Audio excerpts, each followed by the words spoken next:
Hey boys and girls, Mrs. Wells here. I'm going to read with you today chapter 13. Before we do, the first vocabulary word that I want you to be familiar with is lectures. And that is an instructional talk that takes the form of a stern, one-sided talk. And if you read this little meme here, while your mom lectures you about manners and then asks why you aren't saying anything, I don't talk with my mouth full. Ironic, isn't it? So I'm sure that you guys have all received a lecture or two from your mom or from a teacher. The other vocabulary word for chapter 13 is gabbing. And what gabbing means to talk, typically at length, about trivial matters. So, gabbing like yada, yada, yada, blah, blah, blah. All right, let's start with chapter 13. When Mama tiptoes into our place and comes into my room to check on me and kiss me goodnight, I act like I'm asleep.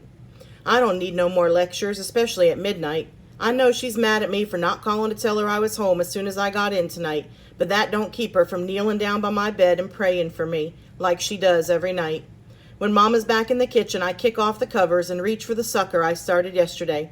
I hear the kitchen radio and a chair scraping the floor when she pulls it out. I smile when I hear Mama slam her books down on the table, just the way I do when I really don't want to study. Mama's talking to herself now, reading her work out loud, telling herself not to fall asleep. Then the phone rings and she seems wide awake. She's laughing, talking all proper. I'm never too tired to speak to you, she says. She's talking to Dr. Mitchell. I grab my can of money from behind my dresser and dump the bills onto the floor. I count my cash while I listen in on Mama and the doctor. This is the only way I'll know what's really going on with them two. Soon, it's 2 o'clock in the morning and Dr. Mitchell's still talking to Mama. I'm thinking, shoot, I wouldn't want some sleepy doctor prescribing me no pills after he's been up all night gabbing on the phone with some woman. I feel my eyes burning and closing shut no matter how hard I try to make them stay open. I pull out a sock full of change and start counting that too.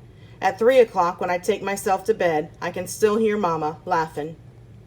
I wake up screaming, crying and screaming so loud that Shu bangs on his floor upstairs and tells me to shut my big mouth. Mama yells for him to mind his own business, then she holds me tight for a long time, even after I tell her I'm okay, even after I tell her about my stupid dream. In the dream, we're back on the streets. This time, we ain't in a van. We're walking up and down the streets, pushing a cart, begging. Always begging people for something. The weird thing is that in the dream, I have money. I have a whole cart full of cash, but nobody lets me use it to buy anything. So I just push the cart around and beg somebody to take the money, to let me use it to get some food or a house or a ride somewhere. But everybody keeps shaking their heads and saying, your money ain't no good here. Mama don't say a word when I tell her about my dream. While I'm talking, I remember that Dr. Mitchell, Sato, and Zora were in my dream too. They turned away my money like everyone else in the dream. And when I showed Dr. Mitchell all the money I had, he just laughed and said it wasn't enough. Not enough for what? I asked. He said it's just not enough. It won't ever be enough. Later, on the way to school, Mama tells me that good things are finally going to happen to us. She's all excited when she tells me she got another part-time job. My face gets hot. I never see you now, I say, looking at her like she's lost her mind.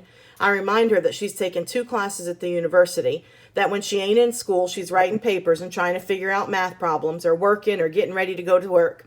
She's trying to explain that she's doing this for me, for us.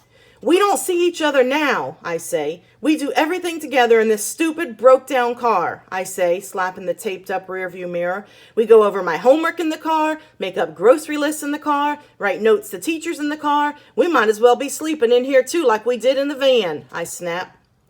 Mama gets real quiet. I stare out the window so I don't have to look at her. When she turns the corner, our tires go up on the curb. A woman standing at the bus stop points at us and curses Mama out. I start counting in my head the number of blocks we got till we get to school. We're almost there when Mama tells me something she thinks will make things better. We're moving out of the projects, but she ain't saying where or when. She looks at me. That's why I need this other job, so I can have enough money to put a security deposit down on the house, to buy stuff we need for it. Curtains, new dishes, bedspreads, stuff like that. I don't know. Maybe I shouldn't care if Mama got to work another gig long as we're getting a new house out of this. But then I think all her working is only going to get us a bigger place for me to be by myself in. Mom is going on and on about the new job and our new place, but I'm wondering, how many jobs does it take for her to make enough money for us to live good? Too many, I guess. Okay. That's the end of chapter 13.